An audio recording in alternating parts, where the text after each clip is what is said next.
Hi, this is Adam Kokesh coming to you from Washington, D.C. I'm right outside of Walter Jones' office, a representative from North Carolina, a staunchly anti-war Republican, principled non-interventionist who's been voting against the war funding the last few years. Really excited to see that we have a meeting coming up with him shortly. But also, now that we're outside of his office, I want to point out that he has, in violation of some of the House rules, put up the fallen heroes, faces of the fallen from the war in Iraq, in defiance of Nancy Pelosi, who, with all the other pro-war members of the House, are doing everything in their power to deny the cost of these occupations.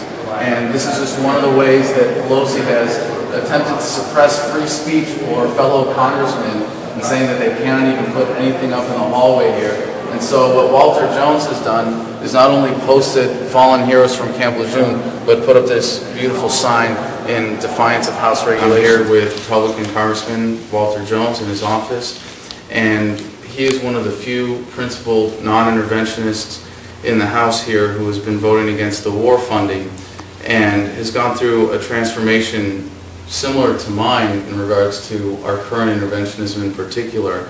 Having served in Iraq and seen how the rhetoric fails to match the reality, I came home and had to do something about it, and you, sir, went through a similar transformation. You want to tell us how that happened and how your Christian faith guided you in that?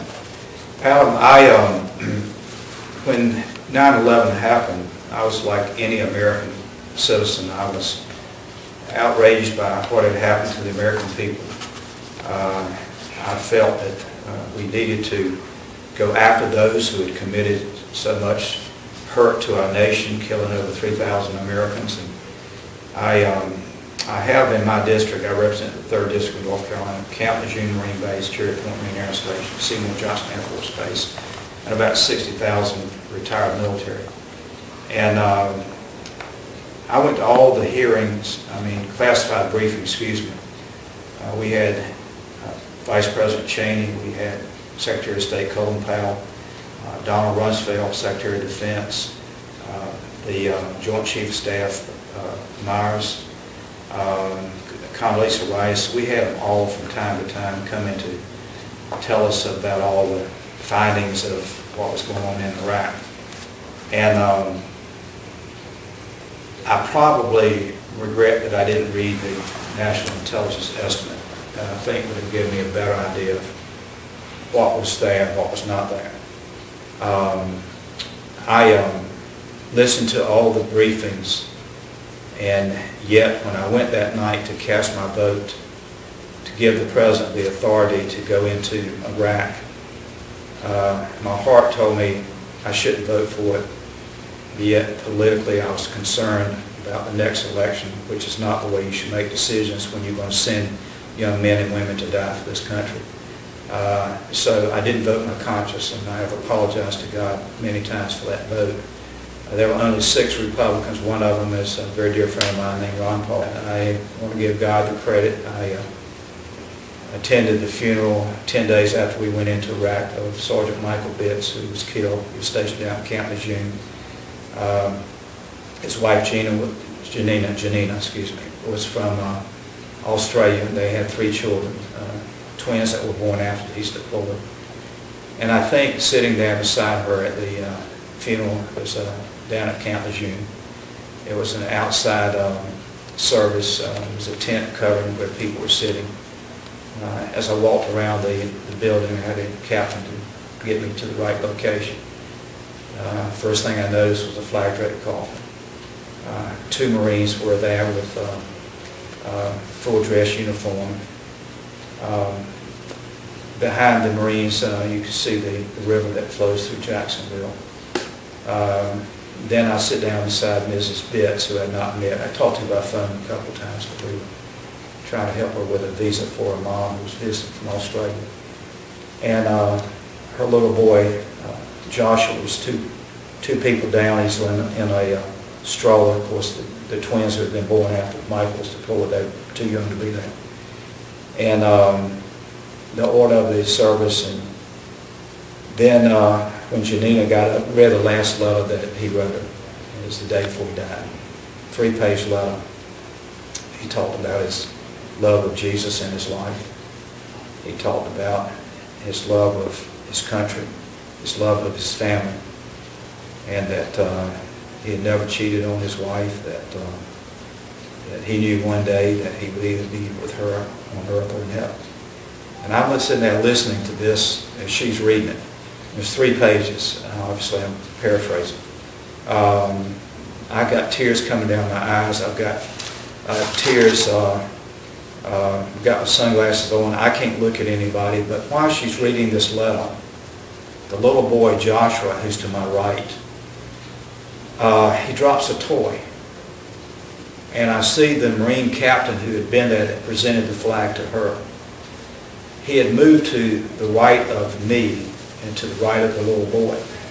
And when the little boy dropped the toy, I saw this tall Marine gently walk over. It's almost like he was walking on clouds. And he stooped down and he picked up the little toy and he put it in the little boy's hands. And the little boy looks up. And all I can think is, this little boy will never know his daddy. So when I'm driving home, I'm asking God, what am I supposed to take back from this? And I'm emotional driving myself back 72 miles. And when I get home, I don't know what I'm supposed to take from the pain that I witnessed of those whose loved one died for this country. Well, I decided then that I was going to start honoring the dead somehow by putting the posters up outside my office. Well, then as the faces of the fallen, right, as you have right now. Yeah, these are those who have been from Camp Lejeune. I've changed a little bit. As we got into September, October, I then decided I needed to ask God to forgive me that I was not strong enough to follow my heart, which was His talking to me about, the war. So I decided to write letters, and I decided to write letters to every family who had given a loved one dying in Iraq or Afghanistan. And that helped me in a way to say to God, forgive me for questioning your love. And so it just so happens that December, what really, really just convinced me that we should never have gone into Iraq. We were misled with the intelligence, that the mushroom clouds and all the other predictions of things that were going to happen was a manipulation. General Anthony Zini came to my office, told me we didn't have to go into Iraq. General Larry Wilson, Chief of Staff to Colin Powell, Paul Pillar, 31 years with the CIA, now teaching at Georgetown University. He did an analysis of what happens if Saddam is out of office. And he predicted everything that's happened, but nobody listened at the White House. I think they really thought it was probably a 6-month. That is why I think Ron Paul and I, and others in both parties, let's be fair about it, believe sincerely that we ought to follow the Constitution. This has been a journey for me. I'm 66 years old. I've been blessed in many, many ways, and yet I know that I feel that my opportunity to serve in Congress is the wishes of God and certainly the people that vote. But I'm very close to my God. I love Jesus Christ with all my heart. Well, thank you very much. Not just it was nice to meet you, and I hope that in the future that public service would be something that you might would pursue. And I would just encourage you. You're a smart young man. You've served this nation. And I would just encourage you, as I would anyone, don't forget your principles. Amen. Don't forget your principles. And thank you for standing on it. It means a lot to see that. I can only hope to join you and live up to the same standard that you held yourself to. I really appreciate that. If things go well for you, maybe things go well for Ron Paul and I, maybe the 3 of us will be together. You can only hope. God bless you. Thank you, sir. Enjoy it. Thank you.